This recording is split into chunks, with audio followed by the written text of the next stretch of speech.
Tentaram apagar o nome do pai viúvo do testamento, mas o cartório revelou um detalhe escondido. Riram do pai pobre no exato momento em que ele entrou no cartório. As risadas não eram altas, mas eram claras o suficiente para perfurar a dignidade de qualquer homem. Ele usava um terno gasto nos cotovelos, com um remendo mal feito na barra da calça, e segurava nas mãos um envelope amarelado pelo tempo.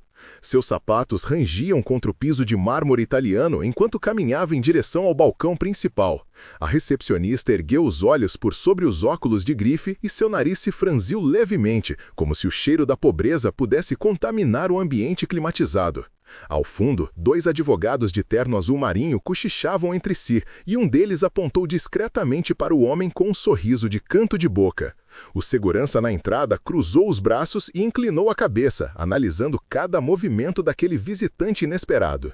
Ninguém ali esperava que um homem assim ousasse atravessar aquelas portas, e muito menos que ele tivesse algum direito real de estar ali. Mas ninguém naquela sala fazia ideia do que estava prestes a acontecer. Você teria ficado ao lado dele ou teria desviado o olhar como os outros fizeram? Conte pra gente nos comentários. O nome dele era Vicente, 53 anos, mãos calejadas de décadas carregando caixas em depósitos e mercados, viúvo há 7 anos, pai de uma menina de 12 anos chamada Lara, que tinha os olhos da mãe e o sorriso que ainda conseguia iluminar os dias mais pesados. Vicente nunca teve, nunca esperou ter, mas também nunca imaginou que seria humilhado num lugar como aquele, diante de pessoas que provavelmente nunca tinham segurado uma vassoura na vida. Ele respirou fundo, apertou o envelope contra o peito e se aproximou do balcão.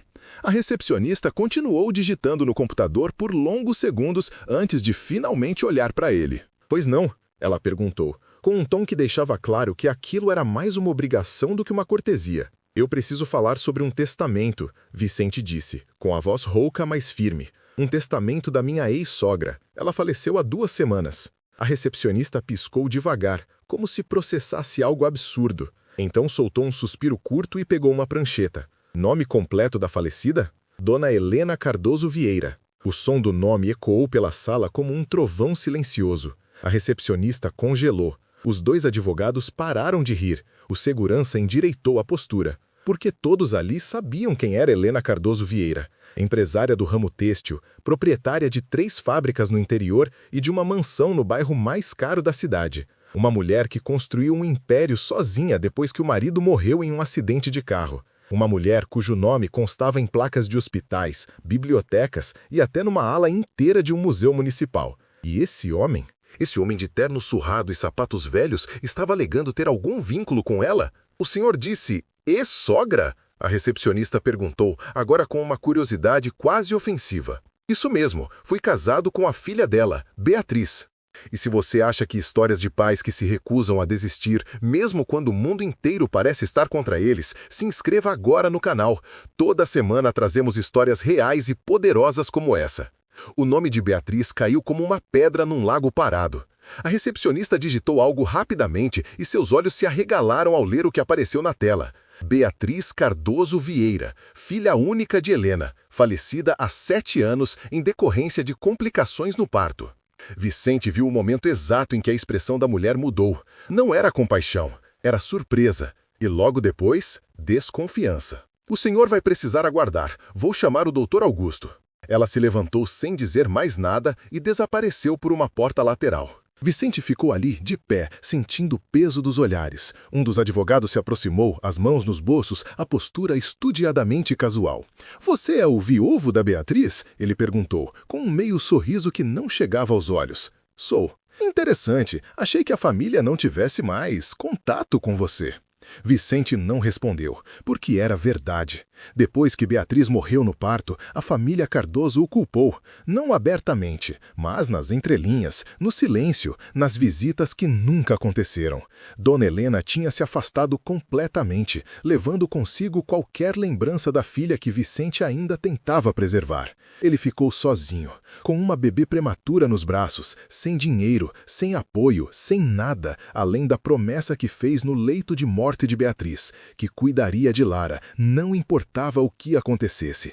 E ele cuidou, trabalhou triplo, dormiu pouco, abriu mão de tudo. Lara cresceu saudável, inteligente, cheia de vida. E Vicente nunca pediu nada à família Cardoso, nunca implorou, nunca se rebaixou. Até aquele dia. Até receber uma carta do cartório 2 semanas depois da morte de Dona Helena, dizendo que ele precisava comparecer para tratar de assuntos testamentários. Vicente não entendeu, não fazia sentido, mas pegou o ônibus, atravessou a cidade, entrou naquele lugar que parecia feito para pessoas de outro mundo e agora estava ali, diante de um sistema que sempre o tratou como invisível. A porta lateral se abriu e surgiu um homem de uns 60 anos, cabelos grisalhos penteados para trás, óculos de aro dourado e uma expressão séria. Doutor Augusto Mendes, tabelião responsável pelo inventário de Helena Cardoso Vieira. Ele olhou para Vicente de cima a baixo, mas não com desprezo, com algo que parecia cautela. Senhor Vicente, por favor, me acompanhe. Eles entraram numa sala privada com estantes cheias de pastas jurídicas e um quadro emoldurado da Constituição na parede. Doutor, Augusto fechou a porta e gesticulou para que Vicente se sentasse. O silêncio era pesado. Vicente colocou o envelope sobre a mesa. Recebi essa notificação. Diz que eu preciso estar presente na abertura do testamento. Doutor Augusto ajustou os óculos e pegou uma pasta grossa ao lado do computador. Folheou algumas páginas, deteve-se numa delas e então suspirou. Senhor Vicente, o testamento de Dona Helena foi registrado há 3 anos. Ela deixou instruções muito claras. E sim, o senhor consta no documento. Vicente sentiu o coração bater mais forte. Consto? Como? Doutor Augusto hesitou. Antes de respondermos isso, preciso lhe informar que há uma contestação em andamento. A família Cardoso, representada pelo sobrinho de Dona Helena, Dr. Fábio Cardoso, entrou com uma ação para invalidar a cláusula que menciona o senhor. Invalidar? Por quê? Porque, segundo eles, o senhor não tem mais vínculo legal com a família. O casamento terminou com a morte de sua esposa. E alegam que Dona Helena estava sob influência emocional quando redigiu o testamento. Vicente sentiu a raiva subir pela garganta, mas controlou. Dona Helena nunca falou comigo depois que Beatriz morreu. Nunca. Como é que eu teria influenciado ela? Doutor Augusto ergueu a mão. Eu sei, e é exatamente por isso que o senhor está aqui. Porque Dona Helena deixou algo mais do que apenas palavras no testamento. Ela deixou provas. Vicente franziu a testa. Provas? O tabelião girou a tela do computador para que Vicente pudesse ver. Era um documento digitalizado, uma carta manuscrita, e a letra era inconfundível. Vicente reconheceu. Era a letra de Beatriz. Essa carta foi encontrada entre os pertences pessoais de Dona Helena após sua morte, Dr. Augusto explicou.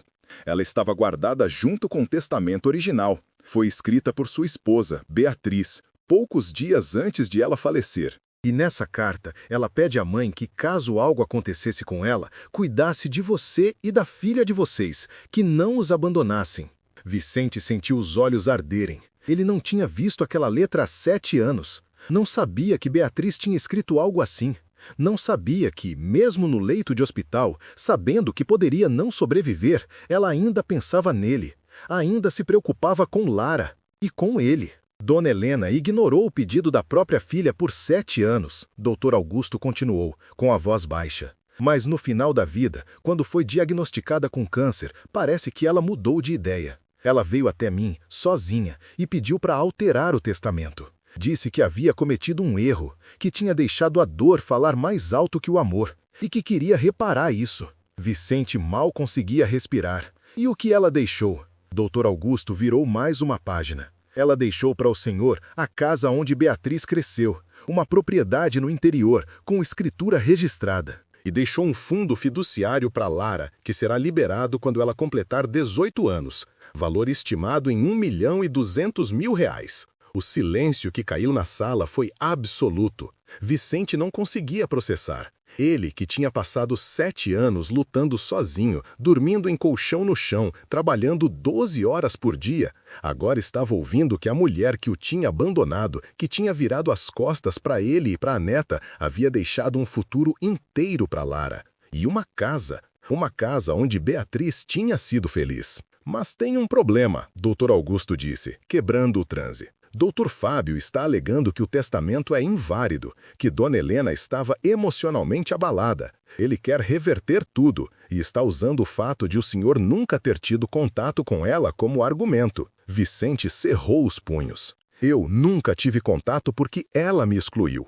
Eu tentei, mandei cartas, liguei, levei Lara para ver a avó. E ela nunca abriu a porta. Eu sei, e é por isso que a carta de Beatriz é tão importante. Ela prova que Dona Helena sabia do pedido da filha e que, ao ignorá-lo por anos, ela estava consciente da escolha que fazia. Quando decidiu mudar, foi uma decisão lúcida, racional, documentada. Vicente respirou fundo. E agora? Agora, o senhor vai precisar comparecer à audiência de inventário e vai precisar encarar Dr. Fábio pessoalmente. Ele é advogado, rico, influente e está disposto a fazer de tudo para anular esse testamento. E você, o que faria no lugar de Vicente? Enfrentaria ou desistiria? Deixe sua opinião nos comentários. 3 dias depois, Vicente estava de volta, mas dessa vez no fórum. A sala de audiências era ainda mais imponente que o cartório.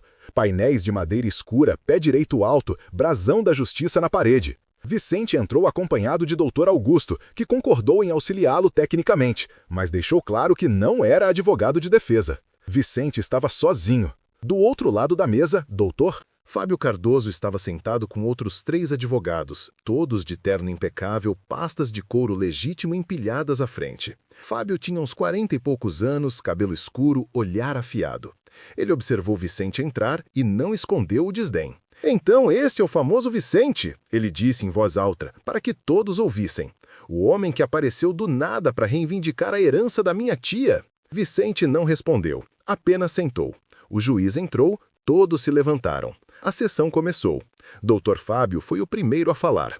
Sua argumentação era precisa, técnica, cheia de citações jurídicas.